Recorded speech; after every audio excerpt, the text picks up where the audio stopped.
I need to read the skill files and transcript before writing, but since this is a story creation task, not a document file task, let me check the front-end design skill isn't needed here. This is pure prose writing in chat. Let me first verify the names to avoid, then write the story.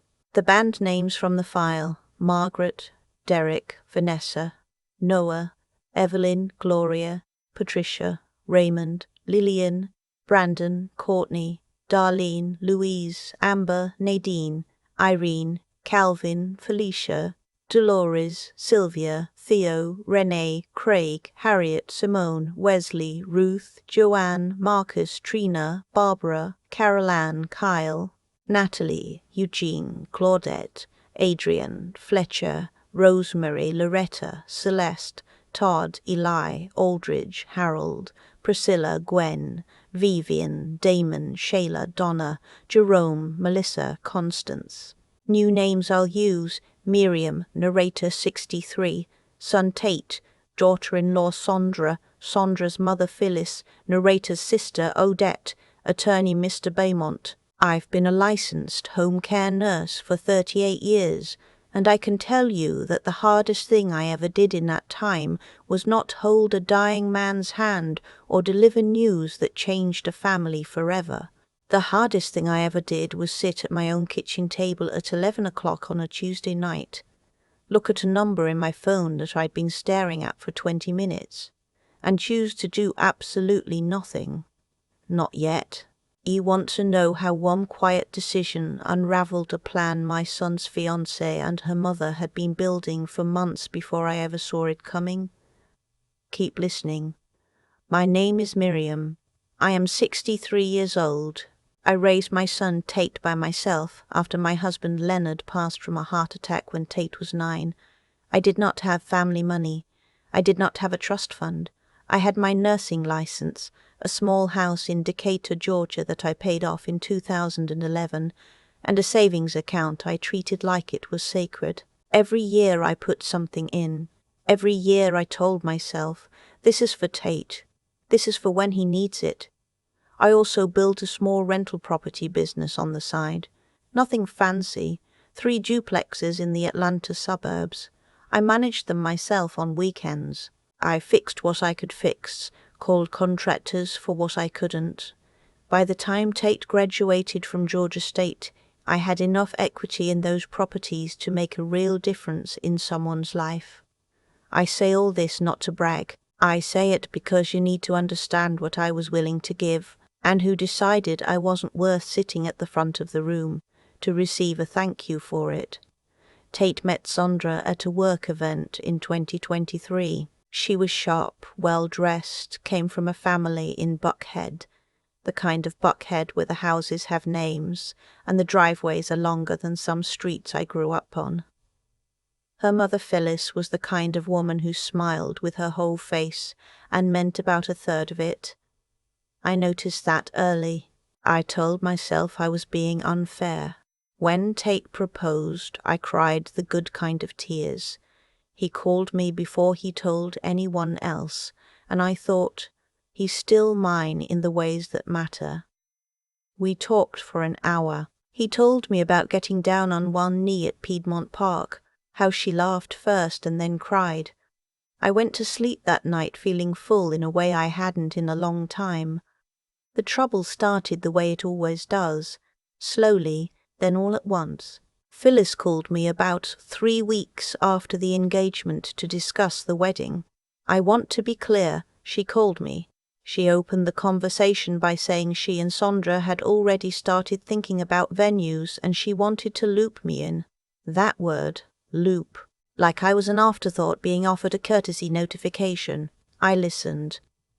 She talked about a venue in Buckhead, a Saturday in October, approximately 280 guests.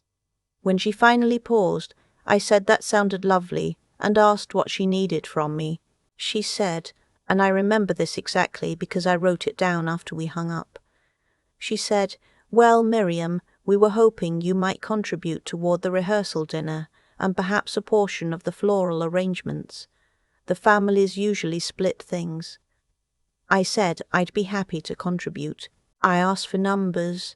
She said she'd have Sondra send something over. What Sondra sent over 4 days later was a spreadsheet. The total for the wedding, as they had planned it, was $240,000. My portion, labeled groom's family contribution, was listed at $62,000. I sat with that number for a long time. I did not call Tate right away. I needed to understand what I was looking at first. Because $62,000 is not a rehearsal dinner and flowers. $62,000 is a quarter of a wedding I was not invited to plan. I called my sister Odette, who is 71 and has survived 2 divorces and 1 lawsuit and does not sugarcoat a single thing. I read her the spreadsheet line by line. When I finished, she was quiet for a moment, and then she said, "Baby, they built that budget around your money and forgot to build a seat for you at the table." That was the first time I cried about it. I agreed to the contribution. I want to be honest about that. I wired $30,000 as a deposit to get things moving, with the understanding that the rest would follow in installments. I told Tate I wanted to be involved in the planning. He said, of course, absolutely, he'd make sure of it. What happened instead was that I was included in group texts that I clearly was not meant to respond to. Sondra would send venue updates and decor choices, always after the decision had already been made. I'd reply with a question or a thought, and either Tate would answer on her behalf or no one would answer at all. Once I called Tate to say I hadn't heard back about whether my suggestion for the string quartet had been considered, and he said, a little impatiently, "Mom, Sondra's handling the music. She knows what she wants." I said okay. I got off the phone.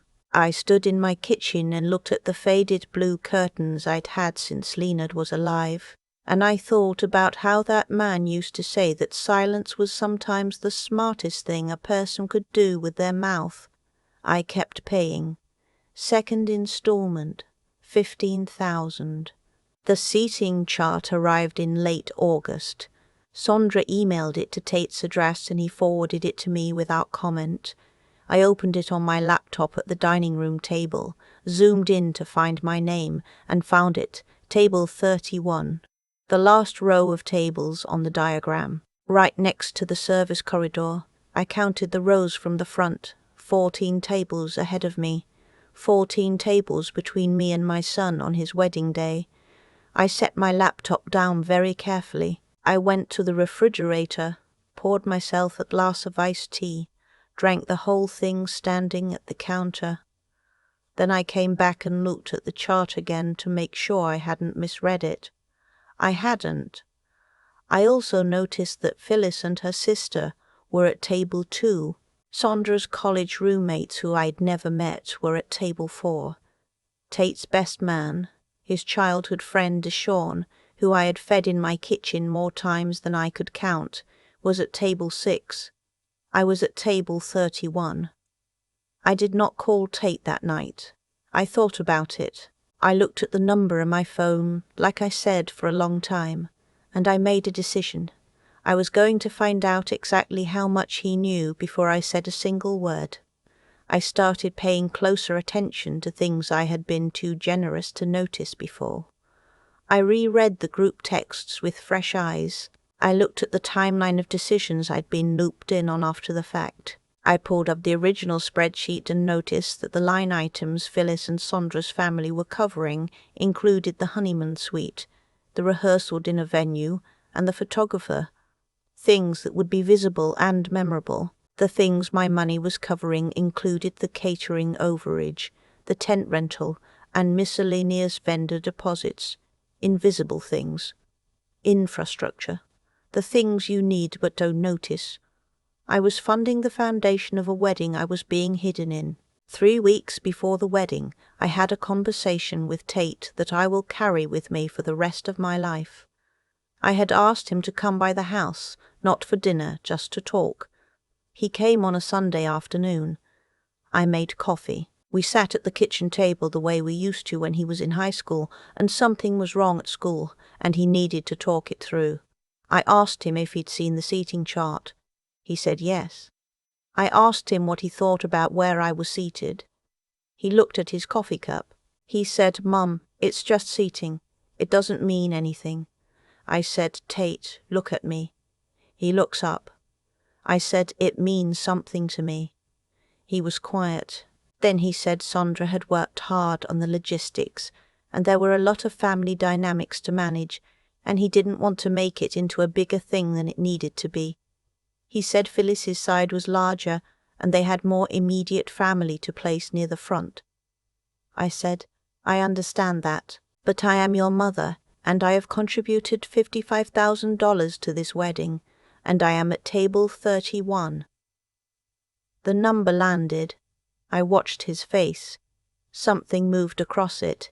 I've been reading my son's face since he was 9 days old, and I can tell you it was not nothing. But then it settled back into that careful, neutral expression that told me Sandra had already spoken to him about how to handle me. He said he would look into it. He did not look into it. I know because 2 days later Sandra sent a final version of the seating chart, identical to the first, with my name still at table 31. No message, no explanation. That night I called my attorney. His name is Mr. Beaumont, and he has handled my rental property contracts for 11 years. He is not a flashy man. He is a thorough one. I explained my situation. I told him what I had contributed, what I had been promised in terms of involvement and recognition, and what had actually occurred. I asked him what my options were. He asked him a few questions. Then he said, "Miriam, did you get any of the financial agreements in writing?" I had. I had sent Sandra an email after every installment confirming the amount, the purpose, and my expectation of being treated as a co-host of the event. She had replied to each one. Her replies were brief, received, thank you, but they existed. They were a paper trail I had built without knowing I was building it. Mr. Rephaven. Beaumont said those emails, combined with the spreadsheet she had sent, constituted a reasonable basis for a claim that the contributions were conditional, not unconditional gifts. He said if I chose to stop contributing, the likelihood of successful legal recovery of funds already sent was uncertain, but possible. He said something else that I've thought about many times since. He said, "The question isn't just what you can recover legally. The question is what you're willing to let this cost you." I sat with that for 48 hours. I did not sleep much. I thought about Tate. I thought about the version of him that called me before he called anyone else the night he got engaged. I thought about whether that person was still in there, or whether something had quietly replaced him. I thought about what my late husband Leonard would have done. Leonard was a quiet man, but he was not a weak one. He used to say that your money is just your choices in another form. What you fund you endorse. I decided I was done endorsing. On a Wednesday morning, 9 days before the wedding, I called Tate. Not Sandra. Tate. He answered on the second ring. I said, "Good morning, baby. I need you to listen to me without interrupting, and I need you to know that I love you and that what I'm about to say comes from love." He said, "Okay." His voice was careful. I said, "I have looked at the seating chart. I have tracked every decision I was excluded from after being asked to fund it. I have counted every text message I sent that did not receive a response, and I have made a decision." I paused. I heard him breathing. I said, "I will not be sending the remaining balance of my contribution. I am withdrawing my financial support for this wedding." Silence. Then he said, "Mum." I said, "I'm not finished. I want you to understand that this is not about a seating chart. It is about what that seating chart represents. I was brought into this planning process as a funding source, not as your mother, and I will not participate in my own erasure." He said he couldn't believe I was doing this. He said the wedding was in 9 days. He said this was going to cause serious problems.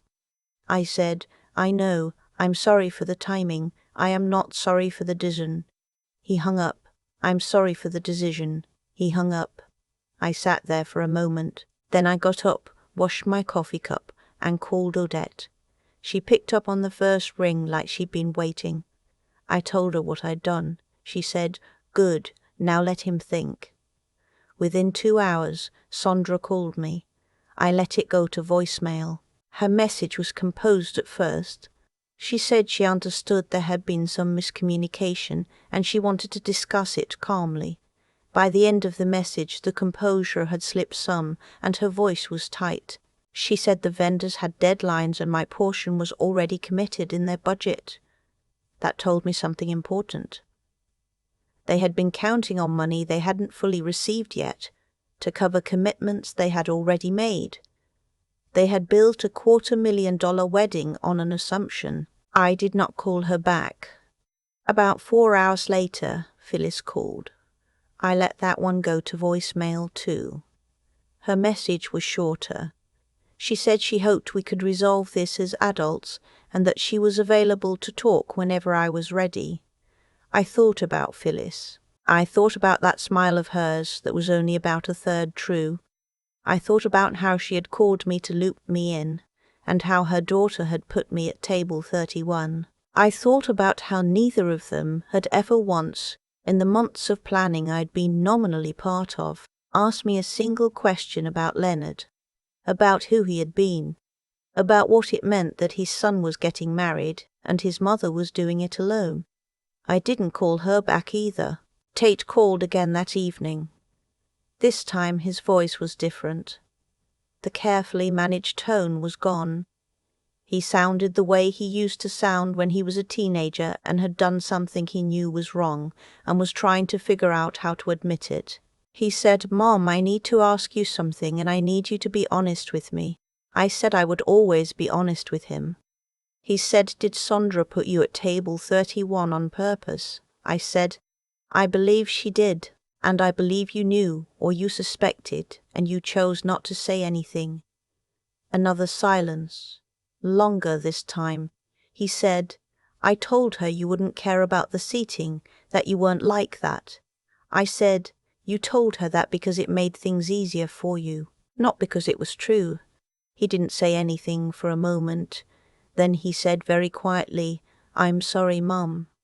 Those 3 words landed differently than I expected. They didn't fix anything, but they told me my son was still in there. They told me the door wasn't shut.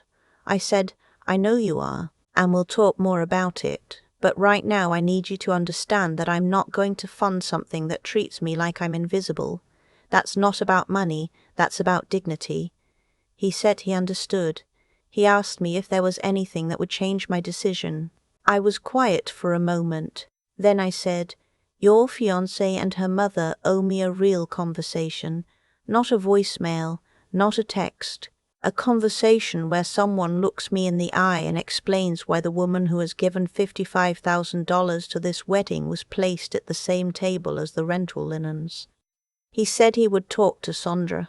What happened next surprised me, and I say that as a woman who has worked in healthcare for 38 years and thought she had seen most of what people are capable of. Sondra came to my house, alone. No Phyllis, no Tate. She came 2 days after I made my call, on a Friday afternoon, and she knocked on my door the way you knock when you're not sure you'll be welcome. I opened it. I looked at her. She was wearing less jewelry than usual. Her eyes were tired. She said, "Mrs. Miriam, can I come in?" I stepped back and let her in. We sat in my living room. I did not offer coffee. I waited. She talked for about 20 minutes. She told me about the pressure she'd been under from her mother, about how Phyllis had taken over the planning in ways that Sondra herself hadn't always agreed with, about how she had let things happen that she shouldn't have let happen. She said the seating chart had been Phyllis's work and she had looked at it and felt uncomfortable and done nothing. She said that last part looking right at me.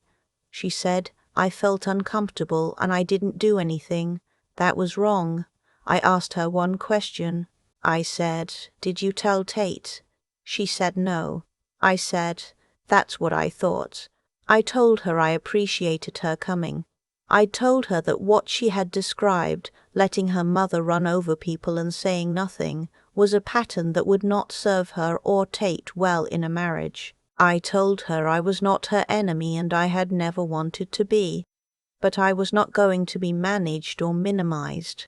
And if that was Phyllis's plan for me going forward, then Phyllis and I were going to have a problem. She nodded.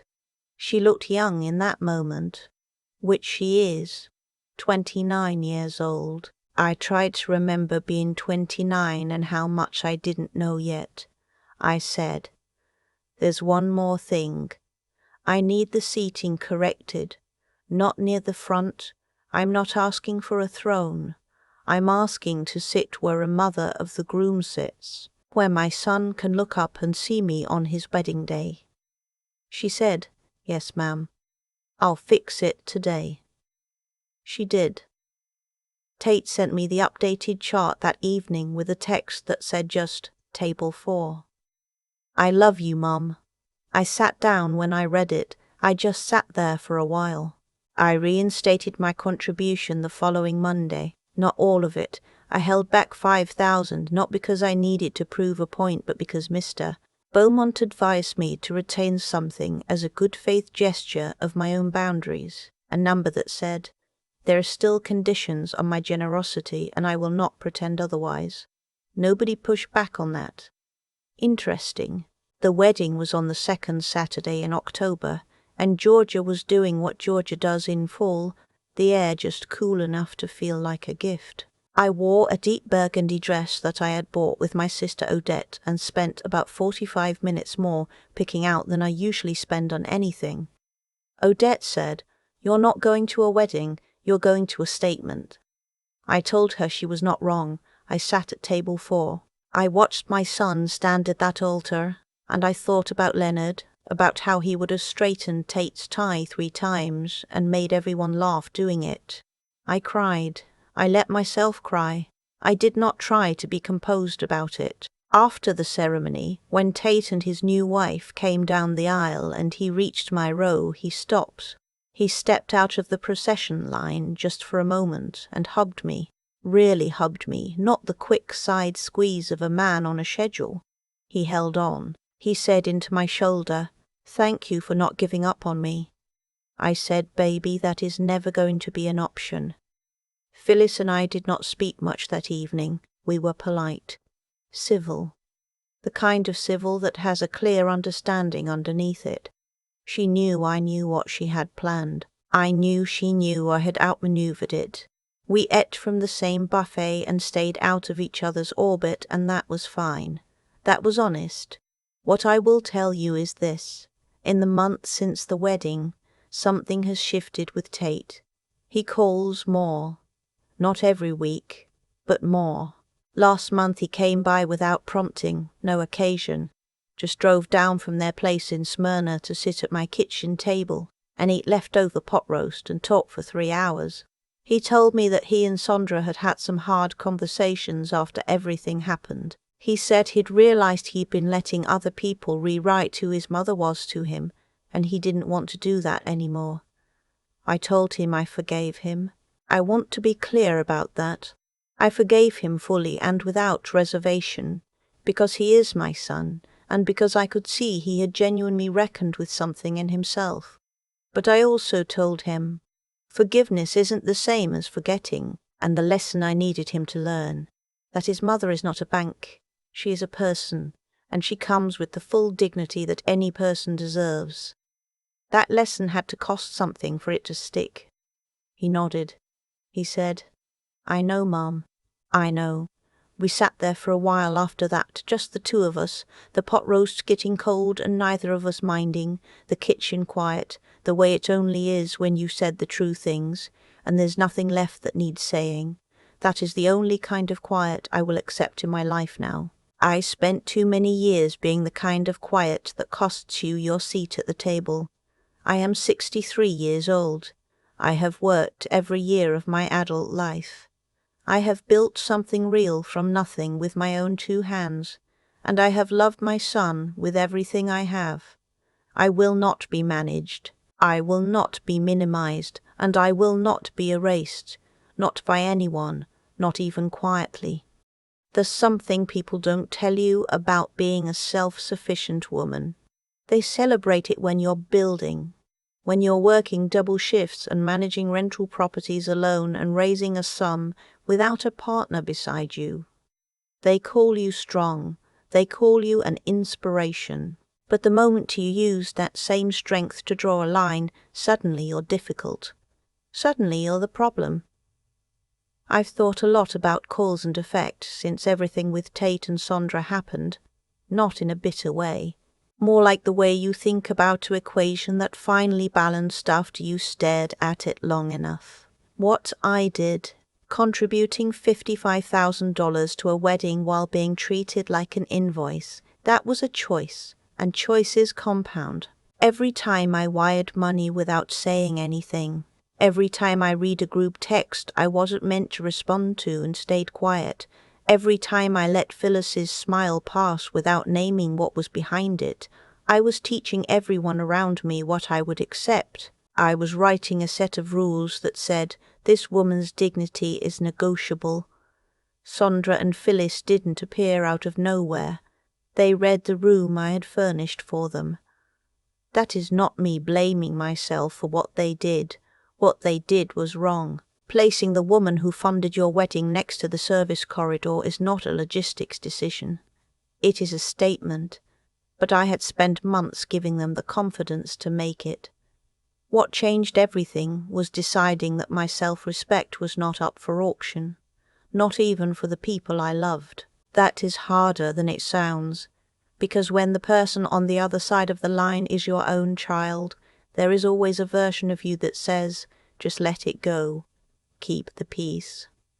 Is a seating chart really worth this? And the answer I had to find, the one I found sitting at my kitchen table with a cold glass of iced tea and my late husband's voice somewhere in the back of my mind, was, it was never about the chair. It was about who I was deciding to be for the rest of my life. That is what I mean by wisdom taking time. I am 63 years old and I will not pretend I always knew how to do this. I spent years being accommodating in ways that cost me. I raised a good man and then watched, slowly, as someone else rewrote who he understood me to be. And I was too gentle in the early stages to stop it. That is the honest truth, and I own it. But here is what I also know. It is never too late to reintroduce yourself. Not to the world, to the people who have forgotten who they're dealing with. Tate remembered. That's what matters to me most when I look back on all of it. Not the seating chart correction, not the 5,000 I held back, not even the conversation with Mr. Beaumont. What matters is that my son came back to my kitchen table and sat there and told me he had let someone rewrite me, and he didn't want to do that anymore. That is a man reckoning with himself. That is hard work. I am proud of him for doing it. And Sondra, I have more grace for her than people might expect. She is 29. She was under enormous pressure from a mother who has very clear ideas about how the world should be arranged, and she came to my door alone. That took something. I don't forget that. What I want anyone watching to take from this is not fight back, protect your money, don't let them win. Those things sound satisfying, but they're not the point. The point is simpler and harder. Know what you're worth before you ask anyone else to recognize it. Act from that knowledge, even when it costs you something. And understand that the people who truly love you, when you hold your line with dignity, they will eventually find their way back to it. That is not a guarantee, but it is what happened to me.